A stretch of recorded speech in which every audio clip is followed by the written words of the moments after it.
Olá, sejam bem-vindos a mais uma aula de Química. Nós vamos falar de modelos atômicos, nós já falamos sobre as leis ponderais, então foram leis descobertas, leis da física, que embasaram os modelos atômicos. Essas leis foram a lei de Lavoisier da conservação das massas e a lei de Proust, que é a lei das proporções fixas e definidas. Partindo disso, a gente entra no primeiro modelo atômico, que é o modelo de Dalton. A ideia de que terra, fogo, água e ar eram elementos químicos, né? A ideia dos 4 elementos de Aristóteles, ela perdurou por muito tempo, até que se descobriu o primeiro elemento químico, que foi o fósforo, e depois o hidrogênio, oxigênio, outros elementos, e viu-se que, na verdade, tanto a água, quanto o ar, quanto a terra e o fogo, eles não são elementos químicos, né? Mas sim, a terra é uma mistura de várias substâncias, a água é uma molécula, né, de hidrogênio e oxigênio, o ar é uma mistura de vários gases, nitrogênio e oxigênio na sua maioria, e o fogo é uma reação química de combustão. Então, a partir desse conhecimento, então retomou-se a ideia de Demócrito e Leucipo, né, do átomo. Então, que sim existiria uma partícula em que, se a gente pegasse algo e cortasse, fosse cortando em pedacinho, pedacinho, pedacinho, ia chegar um momento que a gente não iria mais conseguir dividir aquela matéria, aquele material. E aí a gente ia chegar no átomo propriamente dito. Dalton, ele fazia vários experimentos com gases, né? O foco das experiências dele eram gases. Inclusive, uma curiosidade, o daltonismo, que se caracteriza em não enxergar algumas determinadas cores, né? Aquele problema de visão, foi Dalton que descobriu, porque ele mesmo era daltônico, ele não diferenciava o vermelho do verde, e ele até fez um teste, o teste que se usa assim em escolas para ver se a criança é daltônica ou não. Foi Dalton mesmo, do modelo atômico, que descobriu. Então, o que veio a somar este modelo atômico? Primeiro, que o átomo de Dalton, ele era uma partícula indivisível, indestrutível. Ele imaginava que essa partícula não haveria nada menor que esta partícula. Por isso, átomo, A é sem e tomos é divisão, seria algo sem divisão. Essa partícula também seria neutra, ela não teria carga elétrica, não seria nem carregada positivamente, nem carregada negativamente. E não haveria nada menor, então, que um átomo. E ele fez alguns postulados. Então, o que são os postulados de Dalton? São coisas que Dalton disse, que algumas a gente sabe que não existe mais, que já se tornaram obsoletas, porque novas descobertas mostraram que o átomo não era daquela forma que Dalton imaginava. Porém, tem outras coisas que Dalton falou que até hoje vigoram, que não mudaram. Então, muitos vestibulares, quando abordam o modelo atômico de Dalton, eles não vão querer saber...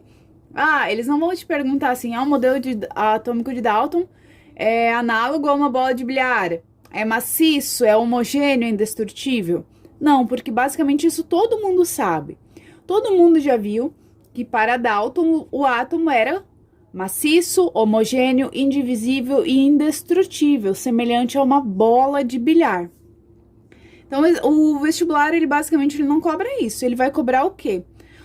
Quando ele vem com o modelo de Dalton, ele vem querendo saber quais coisas que Dalton falou naquela época, quais postulados que ainda vigoram, que até hoje ainda a gente considera como correto.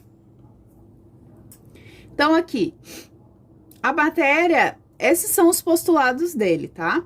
A matéria é constituída por partículas fundamentais denominadas átomos. Sim. A A gente diz que toda matéria é composta por átomo. Só há matéria se existir átomo.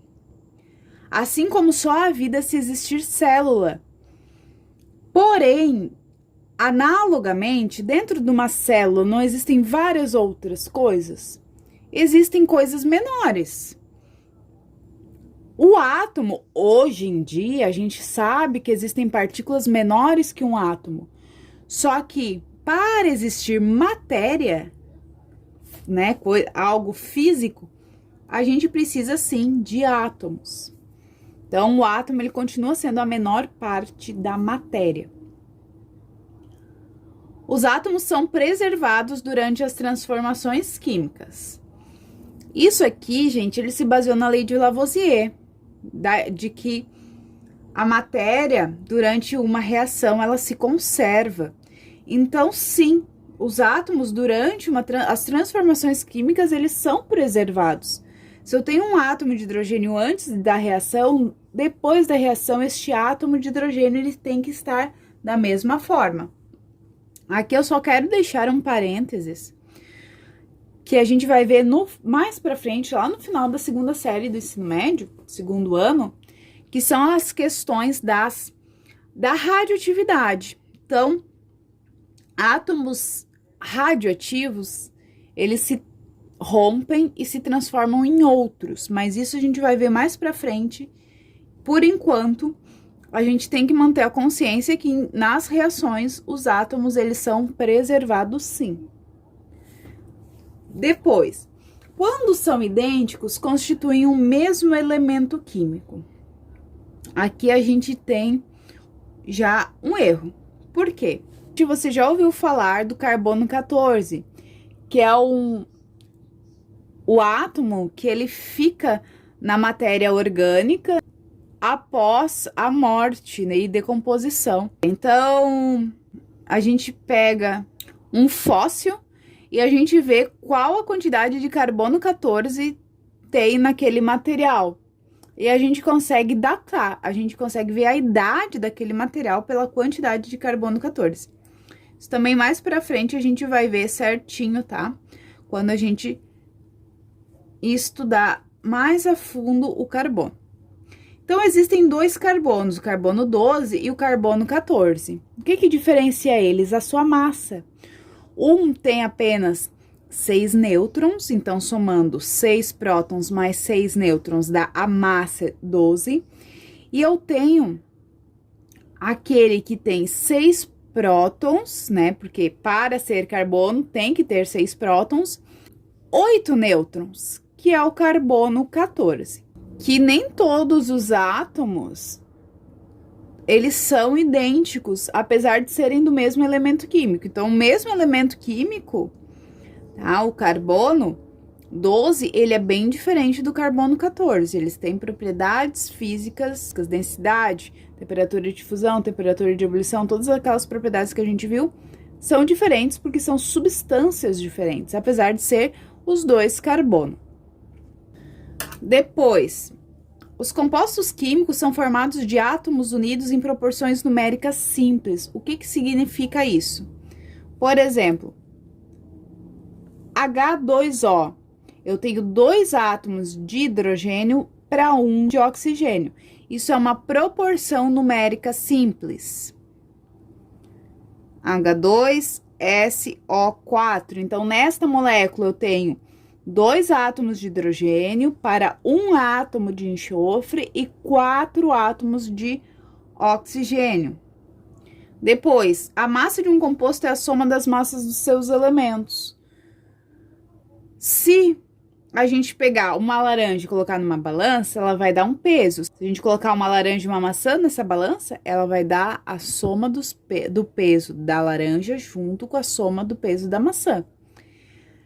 Os átomos é a mesma coisa, cada átomo tem seu peso. E de onde vem o peso do átomo? Vem da massa atômica. Então, por exemplo, o carbono aqui, ele tem massa 12. Então, se eu fizer aqui a molécula de monóxido de carbono, que é o CO, eu sei que a massa do carbono é 12. Isso a gente consegue olhando na tabela periódica, ninguém precisa saber decor. A massa do oxigênio é 16. Ó, aqui na tabela periódica, a massa do carbono é 12 e a massa do oxigênio é 16. Logo, a massa do monóxido de carbono vai ser a soma de 12 mais 16. 28. Tá? Não vamos entrar em unidades de medida agora, tá? Então, deixa só 28, deixa assim. Mais pra frente a gente entra aí no que significa esse gramas por mol. Depois, a proporção em massa entre dois átomos de elementos diferentes é sempre constante. Vamos no exemplo do CO. Eu sempre vou ter 12 de carbono para 16 de oxigênio. Isso é uma proporção, tá? E essa proporção é constante, ela não muda. Se eu dobrar isso aqui, eu vou ter que ter o dobro de carbono e o dobro de oxigênio. Se eu quiser triplicar, eu vou ter que ter o triplo de carbono e o triplo de oxigênio. Aqui tem uma representação de como eram. A gente não tinha tabela periódica na época, né, gente? Então, os átomos, eles eram representados dessa forma. Tinha o desenho, né? A bolinha. Hoje a gente ainda usa desenhar o átomo assim, né? Uma bolinha. Porém, a gente tem que ter ideia de que essa representação, ela é única e exclusivamente para a gente conseguir visualizar melhor, né? Então, aqui até tem duas crianças mexendo como se fosse numa molécula, em que cada bolinha é um átomo. Mas a gente sabe que os átomos não são assim. O átomo de Dalton era assim. Até uma questão de vestibular que esses tempos caiu, era exatamente isso. Ele te dava essa representação, assim, e perguntava, qual modelo atômico está se referindo a essa imagem? Como são bolinhas, ela está se referindo ao modelo atômico de Dalton. Ó, então aqui, ó, nas atividades, eu vou... Depois, se vocês quiserem, pode dar print da tela, tá? Aqui, ele pergunta o seguinte. Os filósofos gregos, eles refletiram sobre a existência do átomo. Seus pensamentos transpassaram séculos e influenciaram muitos cientistas. Podemos dizer que seu método era experimental? Por quê? Então, como eu falei na outra aula, né? Os filósofos, eles pensavam no modelo do átomo, só que esse modelo, né, foi refutado pela teoria dos 4 elementos de Aristóteles. E, inclusive, ele foi refutado por não ser experimental. Os filósofos, eles só falavam, eles só criavam teoria sem experimento. Qual foi a grande diferença da teoria atômica de Dalton, por exemplo, com a teoria do Demócrito e Leucipo? É que Dalton, além de se basear em leis, em experimentos que outras pessoas fizeram, ele mesmo fez experimentos para comprovar seu modelo atômico. Ele não só criou uma teoria, mas como comprovou sua teoria. Então, por que os filósofos gregos não eram experimentais? Porque eles só criaram a teoria sem nenhum experimento científico que a comprovasse. Aqui fala que sobre a lei da conservação das massas, em que o estudante pegou um frasco, queimou um pedaço de papel, deixou esse frasco aberto e no outro frasco ele fez a mesma coisa, só que ele tampou o frasco, ele não deixou com que a fumaça, né, saísse. E ele pergunta aqui, colocando esses frascos na balança durante o experimento, será que o estudante vai ter o mesmo resultado em ambos os testes? Não. Por que não? Porque se naquele experimento que o estudante deixou o frasco aberto, o gás carbônico proveniente da queima, da combustão, ele foi para o ambiente. Então, ele vai ter a sua massa, né, o peso do gás carbônico que era para estar ali dentro, ele não está, ele saiu. Agora, naquele recipiente fechado, Aí sim. Aí toda a massa vai estar ali dentro. Se ele queimou 100 gramas de papel, depois eu vou ter que ter as mesmas 100 gramas. Só que essas 100 gramas vão ser cinza, água e o gás carbônico. Vai estar tudo ali dentro. Porque eu não sei se vocês sabem, mas toda reação de combustão, toda queima gera água. Só que, claro, que como é uma temperatura muito alta, a água que gera é água vapor. Mais pra frente a gente fala um pouquinho melhor disso, tá? E aí, que lei ponderal explica o ocorrido? A lei da conservação das massas. Então, em um sistema fechado, a massa dos reagentes, ela tem que ser igual à massa dos produtos. Então, se eu fechei o meu sistema, se eu tampei ali o meu frasco, toda a massa que tem antes da reação, ela vai ter depois. Porque a massa se conserva, ela não é perdida. Aqui, para terminar essa aqui, em 2 experimentos foram utilizadas massas puras de carbono exposta ao ar atmosférico e queimadas completamente. No experimento 1, foi utilizada uma massa de 1 grama de carbono e no experimento 2, uma massa de 9 gramas de carbono. Nos 2 casos, a única substância formada foi o gás carbônico.